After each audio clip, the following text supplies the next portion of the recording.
Hello, lovelies. Welcome to another episode and Happy New Year. Today, I'm so excited for this topic because I'm going to hook you up to help you create your new beginning and your new you. As you might know, we have themes in the practice, and the theme for January is practice. I'm going to show you what kind of practices you need to put in place to have your own back so you could have a strong new beginning to the new year and create the life that you desire. So we're going to start the new year right. Stay tuned. You're in for a treat. So if you're feeling not so hot, if you're finding that you're feeling stuck, if you're finding that you're feeling the winter blues or the blues at any other time of the year for that matter, but especially around this time when this is airing, which is January, and by the way, Happy New Year. What's happening now is that after the hype of the holidays and the busyness and the hecticness and all the celebrations and all of the things that come along with the holiday season, we might feel a bit of a letdown. And also, some of us who are more sensitive to light and the seasons, if you're in the Northern Hemisphere, you might be feeling the winter blues. That's actually a thing. Actually, there's more of a clinical definition for that, but I'm just going to keep it nice and in layman's terms for us. But what you might be experiencing is not feeling so hot, feeling lost, feeling a letdown, feeling depressed, feeling overwhelmed, feeling unmotivated, uninspired, stuck. And like I said, you might be feeling this at all the times of the year as well. So, what I'm going to offer today actually applies anytime, but certainly I want you to take notice of what I'm going to offer today if you're not feeling so hot as the new year starts. Now, something else that happens is the first couple of days after the new year, this is coming out now on January the 3rd, you might still feeling a little bit of the rush from the holidays. Just know that there's usually a bit of a letdown as the weeks come by. And what happens is that we might then experience a little bit of a crash or a letdown, right? So if you haven't experienced that yet, just know that if you're prone to that, that might still come. I don't want to scare you. It's not about that. I just want us to be proactive. So if you're feeling it already, perfect. We're going to get ahead of it now by staving it off. If you haven't felt it, if you're not feeling it yet, but you usually do, also we're going to get ahead of it. So you minimize or you prevent feeling that letdown in the winter blues. Now, if this is something that you don't resonate with, and this is something that you usually don't experience, fine, you don't have to. Then what I want you to take from today's episode is what to do to feel even better. Okay. So there's something here for everyone, regardless of your range of feeling post holidays letdown and blues, winter blues, or just in general, if you want to really ramp up for the new year and just have an amazing start to the new year and the year ahead. Okay. So, what I want to share is that there's a whole spectrum there. I'm going to start with that first. I'm going to describe what you might be experiencing, what might be happening for you, so you could recognize for yourself if you're heading down this way, or if you're not feeling so hot, then it makes sense. Why not? And what it might look like for you, so you could see for yourself what's happening for you, and then you don't feel so weird or so off or so alone because this is common. All right, so this is for you. After describing that, then I'm going to share with you a solution and some reactions that people might have to this solution. And then I'm going to reframe it to make it an even better solution. Okay, so stay tuned. I'm going to hook you up with all kinds of goodies so that you could turn this mood around if you're not feeling so hot, or make it even better if you're feeling okay and you just want to really rock and roll in the new year. Okay, so some things that you might be experiencing for yourself personally.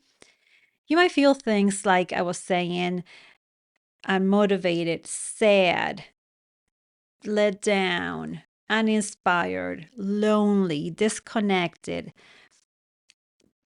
not good enough, just all kinds of feelings of just not feeling yourself or feeling well.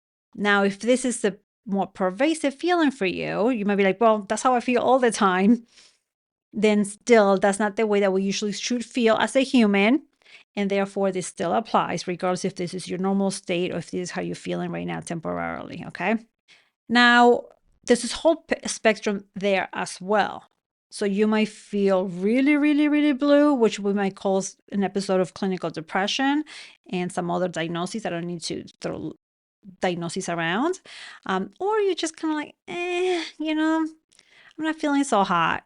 Like I haven't gotten into the group of the new year yet. So again, it could be like a whole spectrum.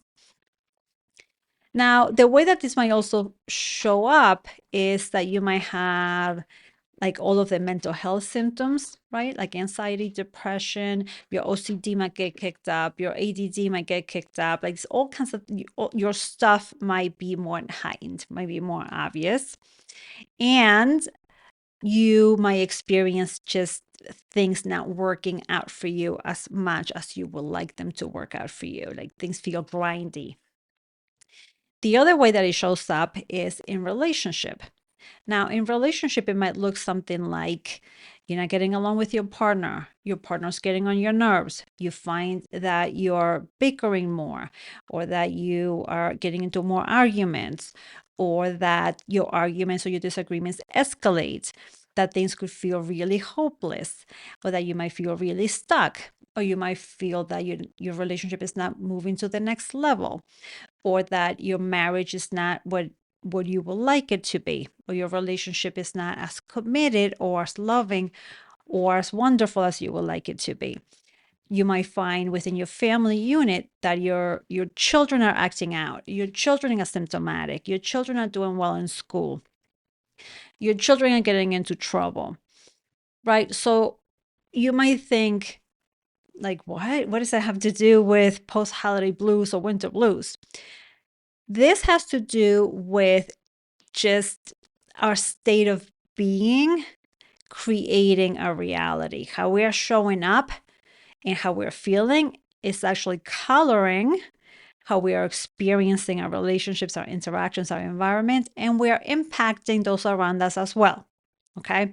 So whether it's obvious that, we're cranky and we snap at somebody and therefore we affect their mood, or it might not be so obvious, just our demeanor still has an impact. Just the way that we're being has an impact, even if it's not very obvious. And then you might have things like, actually, before I go to the next one, there's a whole range there as well, right? It could just be like feeling a little disconnected and a little off with your partner and your children, giving you a hard time at bedtime one day. Or it could go the whole spectrum where there is some severe things going on in your relationship, betrayals, financial betrayal, romantic betrayal, all kinds of other betrayals. And it's a whole gamut there as well, all kinds of other letdowns. You might also have just different degrees of things, right? Infertility, you might have it, more severe issues with your children, right? So again, the whole gamut.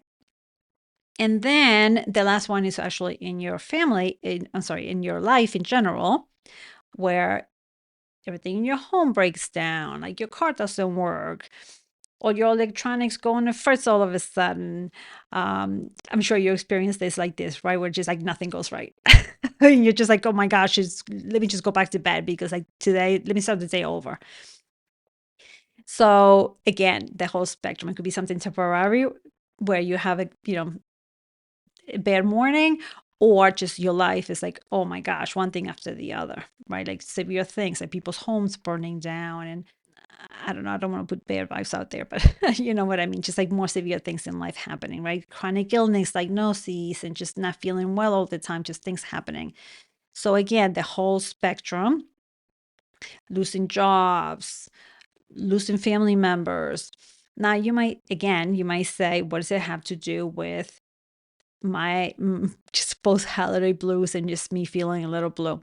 What I'm showing you is how we are and how we feel actually has a ripple effect in all of our life and all of the things that we create and all of the things that we manifest, and how we end up showing up at the end of the day impacts all the things around us.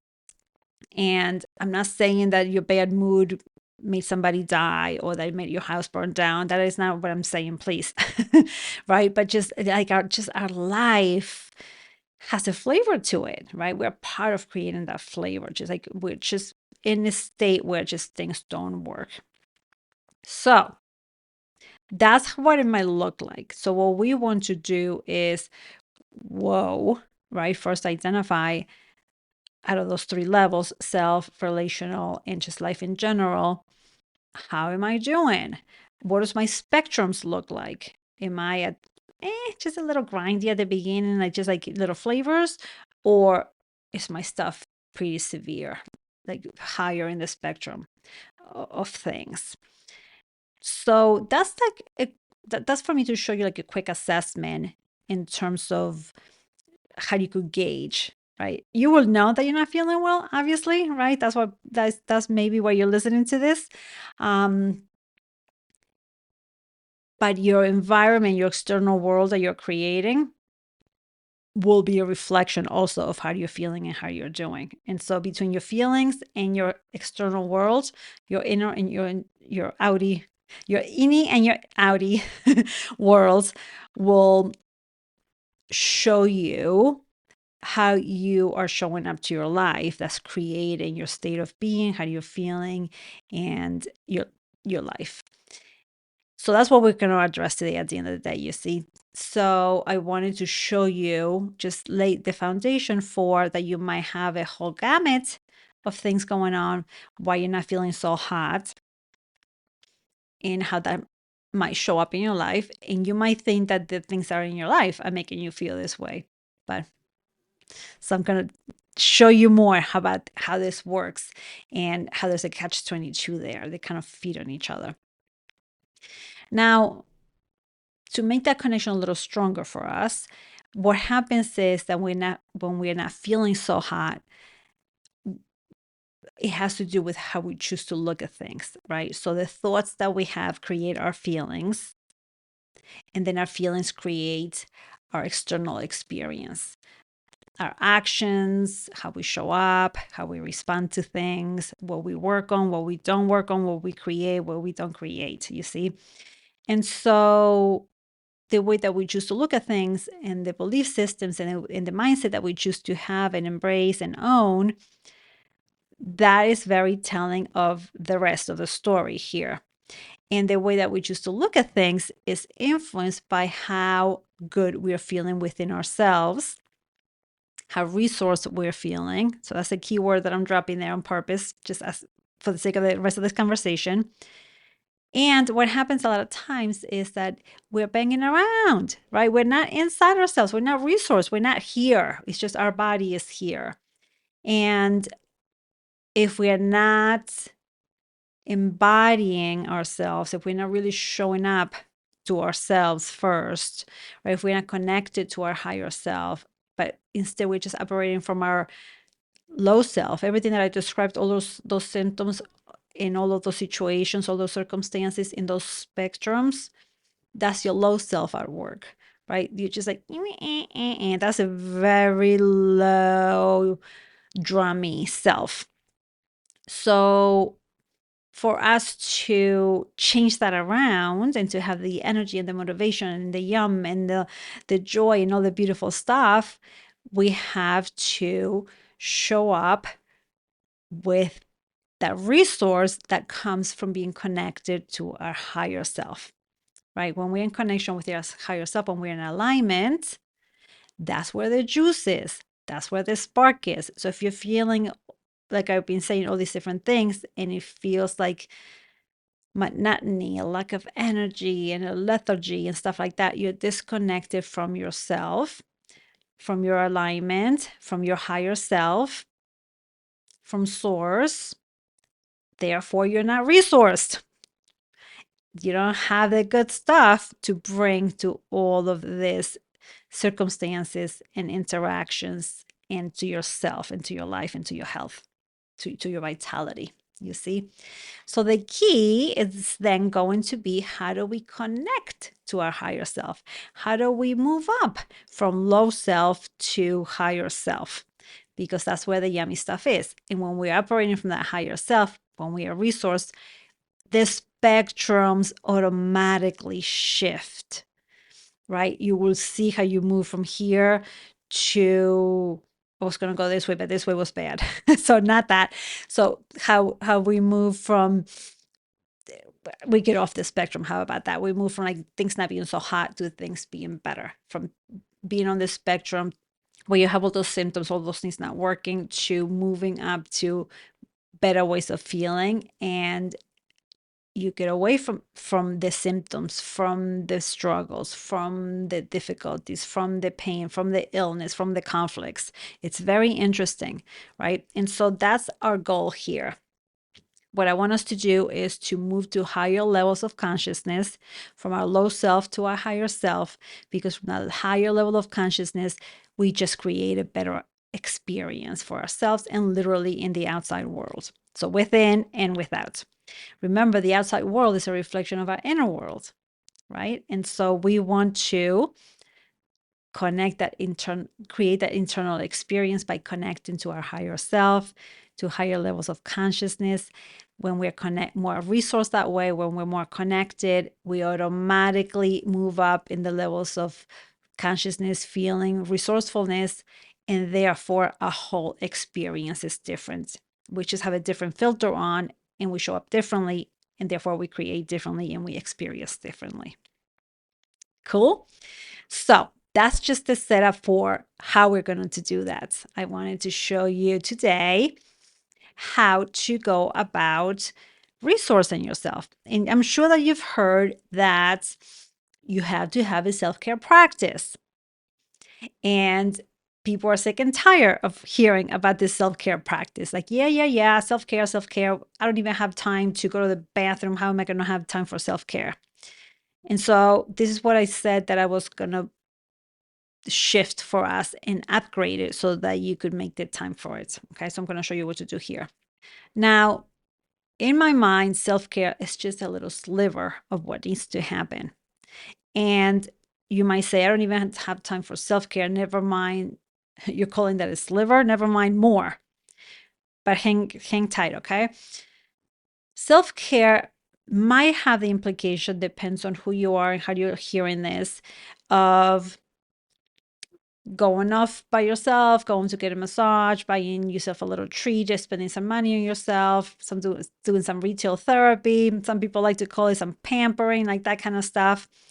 And all that stuff is fine and dandy. There's a place for some of that stuff too. But that is a very narrow view of self-care. So a couple of things before I expand that definition and show you how to have your own bag and how to move here to higher levels of consciousness and how to resource yourself. So first, I want to say that regardless of what we call this thing that we want to do to resource yourself, you don't have the time to not have the time. Okay. At the end of the day, we all have the same amount of hours in a day. And when we don't allocate the time properly, if we don't make the time, we will never have the time, right? So it's a matter of how do we make the time for the things that we want, that serve us and that help us create what we want. Some of us use time in a way that just wastes it, right? Or it gets used for certain things that supposedly we value more. And some of us apply it in a different way that helps us to resource ourselves, to keep us youthful and beautiful and healthy and with vitality and energy and happy and joyful and resourceful and creating all the things that we want and tapping into creativity and all kinds of yummy stuff. So, do we want to be in all those spectrums of suffering, or do we want to be in this place that I just described? That's a choice, right?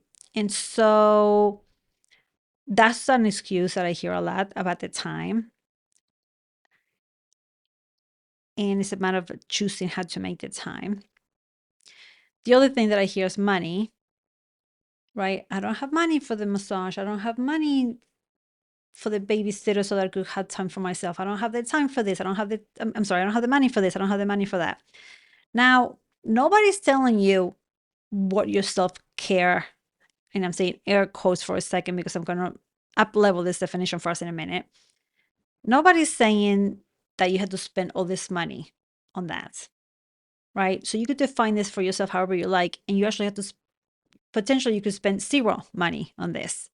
So money is not a thing. That should not be something that holds you back from being able to take care of yourself in this way. Okay.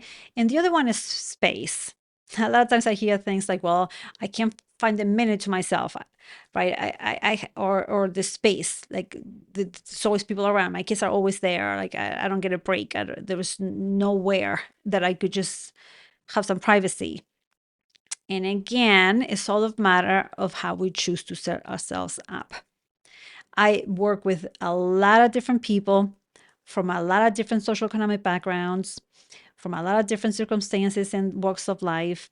And I have done so over the years. I have the whole gamut. And so it's just a matter of how much you want it. Right? All these things are really not real barriers. You're just kind of giving yourself a pass to suffering. Don't shoot the messenger. So that's not what we want. We want to subscribe to the life that you chose to have, that you would like to have, that you came here to this earth to have. You can make the argument that you came here to have the experience of suffering. I mean, that's totally possible. But when I say things like that, people are like, no, I don't think I chose that. And I don't think I would choose this. I don't want the suffering. And then good for you, right? Because I think that we're here to experience our evolution, to experience our growth, our expansion, to become aware of who we really are, to get in connection to a higher self and to our source, and to expand our level of consciousness and expansion in who we are, like not just a limited self, human little selves, but energy and spirit having a human experience. And so when we get in touch with that, we probably didn't choose to come experience suffering per se. The choices that we're making create that suffering, but we could have the experience of that expansion without necessarily having that suffering. And again, if that's what you want, that's fine, right? Knock yourself out. But if that's not what you want and that's what you're experiencing, please heed what I'm saying. Okay? All right. So, as I promised, I'm going to shift this to the updated definition of self-care. So if you've been following me for a while, you'll know that what most people call self-care, I'm calling self-love. So instead of having a self-care practice, I commend you is not the right word. I implore you to have a self-love practice. Now, what does this mean? People have a reaction sometimes to the word self-love. They might have all kinds of meaning in there, things that they might consider like that's selfish, that's self-involved. We're supposed to be selfless, dedicated to serving others, whatever your mindsets might be around this. Please don't get hung up on the terminology and the meaning systems. Self-love,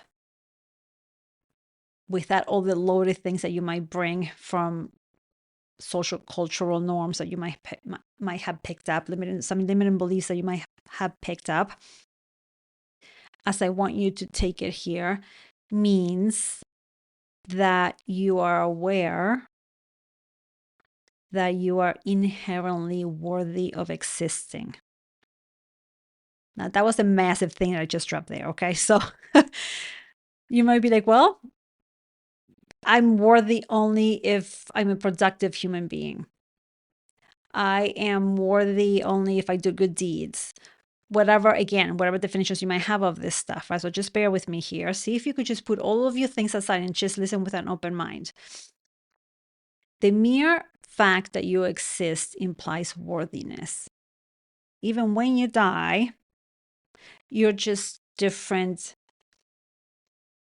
in a different state now. You never cease to exist. So just the mere fact that you exist, you're worthy. Now, for some of you who are not very spiritual or who have different religious beliefs, just listen to this as a grain of salt. Listen to the concepts. You don't have to agree with all my terminology and my concepts, okay? But just take what resonates and what serves you. So the mere existence, because you cannot exist. Once you exist, you cannot not exist, and energy can never be destroyed. So once you exist, that's it. You exist. You can't unexist. Okay, even after you die. So you can't just, energy can't be destroyed. It just gets transmuted, right? And so the mere fact that you exist implies worthiness. There's worth in being. And so in a little humanness, we tie all these other conditions to our worthiness. And sometimes because of the way that we were raised by our parents or caretakers, it reinforces that we have to be a certain way to be worthy, or they shame us. And therefore, we internalize that as being unworthy. This is one of the biggest human conditions. This is what gets in the way. This is what holds us back from actually experiencing our best life. Because it's not that we're not awesome. All these limiting beliefs and all this junk mocks our awesomeness, right? It just kind of covers up all our radiance. And we bang around with like a blob of dirt, and we don't radiate and own our awesomeness, and therefore our outside world reflects that, a bunch of muck, right? And so that just basic shift of realizing the mere fact that I exist, and even if I cease to exist, so even if I were to die, I can't no longer exist. I just change my energy to a different energy. I still exist, and just owning that inherent worthiness is key. I know, easier said than done, but that's why we have to do all the work. I'm deprogramming all of the things so that we remove all the layers and all the muck, and we allow ourselves to feel and to own the yummy radiance. Okay. And so, how do we do that? That is by standing still for a second. We are just so focused on producing to be worthy that we are actually missing the boat, right? And all of that doing, we just keep covering stuff up, and we have more habits and more things and more noise. And then we're not actually being. All of the patterns are really playing and getting in their airtime, but we're not then really just showing up with our awesomeness. So that's the first thing then, just to have that shift of that worthiness. And then from that worthiness means being more, less of all the patterns. And from there, we could actually put the good practices in place, which would help us do that. Okay, so self-love practice then looks like a lot less doing and more being, and doing things that give us joy, as opposed to all of the noise that we create and all of the bad habits that we have, and all of the doing just for doing's sake. Okay, so in our joy, we're in our inherent state of being, love, joy, peace. That's who we really are at the core, which gets totally covered up by our junk half the time. And so if we practice that being, that self with self-love, which I'm going to show you how to do in a minute, then we allow that inherent state of being to shine through, and then we could live in our bliss. And then there's no suffering in that place. And then all of that, all the spectrums that we talked about at the beginning of this episode don't really exist. Now, this is a very conceptual presentation. When we work together, I show you how to do these things, and we actually dive into the things and we do all the shifting. And so you could experience it, right?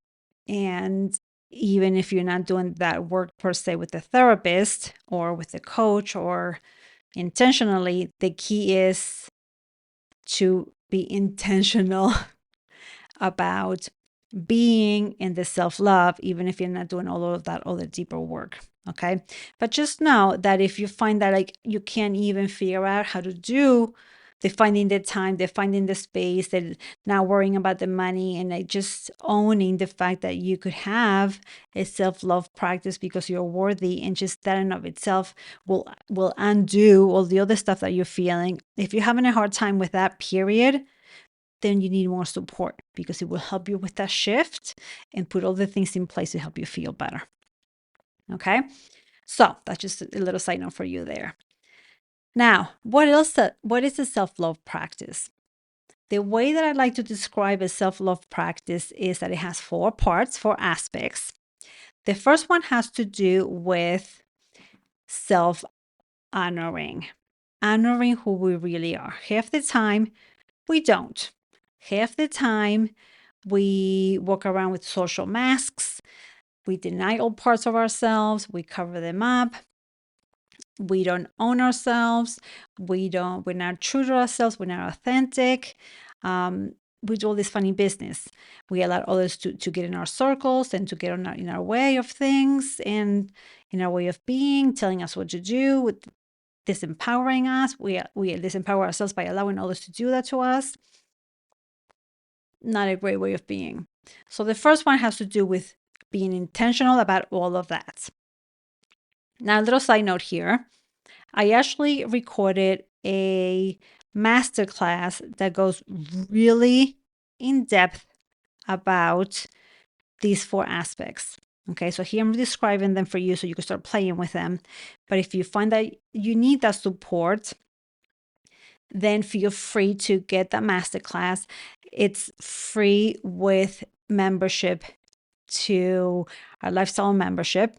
It's a subscription of only $29 a month, and you have access to that particular masterclass, which is off the hook, detailed on how to apply these 4 aspects into your life and shift yourself and help you really have a rich, simple, rich, beautiful self-love practice. And it also gives you access to all of the other content in our membership, right? So it's a great investment. And with that membership, you also get access to our deep integration meetings once a month, where we talk about all the different concepts and how to integrate them into your life, all the practical of it, the concepts and the practical, and how to really weave them and create the shifts and have the experiences.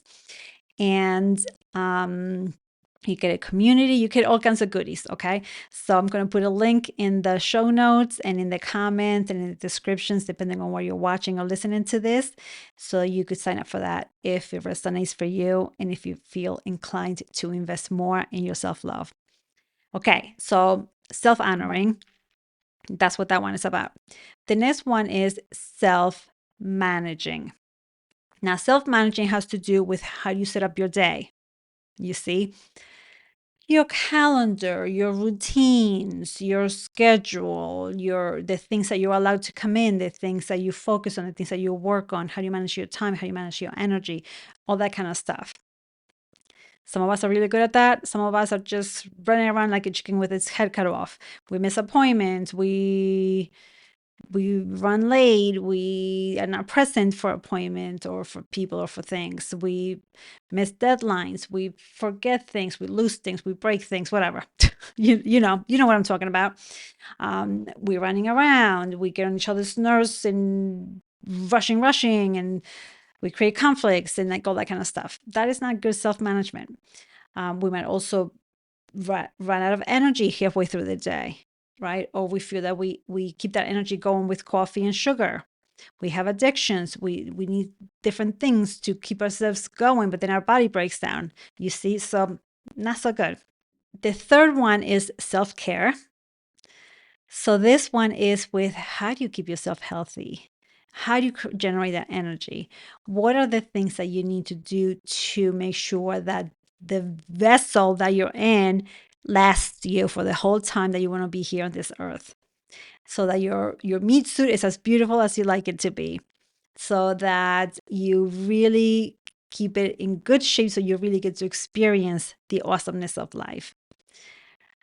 As we lose our eyesight, as we have aches and pains, as we, whatever, our body breaks down because we don't take care of it, we actually are able to enjoy our life and our experiences less and less and to have less of that, right? So we're actually not doing ourselves any favors by not taking care of our bodies and our mood and our brain and our emotions and all of that stuff. So just that self-care is all part of that. And then the last one is self-connection. And this one is where it kind of comes all together. This is where the softer practices come in, where you get to connect with a higher self, where you get to stay in connection, sustain that connection, replenish yourself energetically and with really the essence of who you are, so that you really can truly show up to all your experiences and your interactions. So those four aspects make up what I call a self-love practice. You could address each one of those. You could focus on the one that you're like, oh boy, I really neglected that part. Or, oh boy, that aspect is really not working well for me. If I took care of that, my life would be completely different. Right?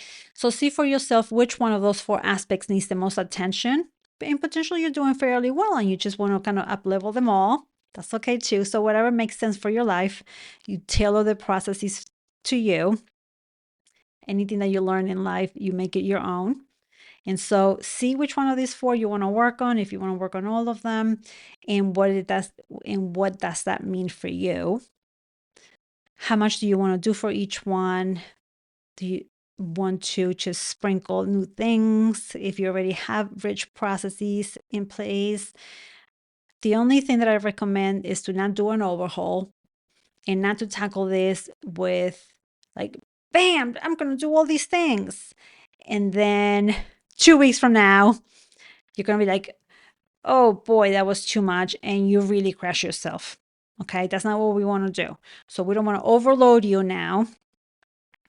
We just want to put some things in place to have your back, to put a nice net underneath you to catch you and to help you up level, uplift, shift so that you could really play with your full self, with your full essence, and have a full, beautiful, gorgeous, radiant human experience and create the best relationship and the best life with your partner.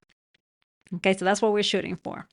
Now, feel free to put in the comments any questions or thoughts. Let me know which one of the four aspects you would like to play with, what you're going to put in place. And like I said earlier, if you feel like you would like more support here, by all means, join our membership. We have the live integration experiences monthly. And we have the community and all kinds of content. And I didn't mention you have the option of doing private sessions as well. So you could just add that if you like. So feel free to check that out.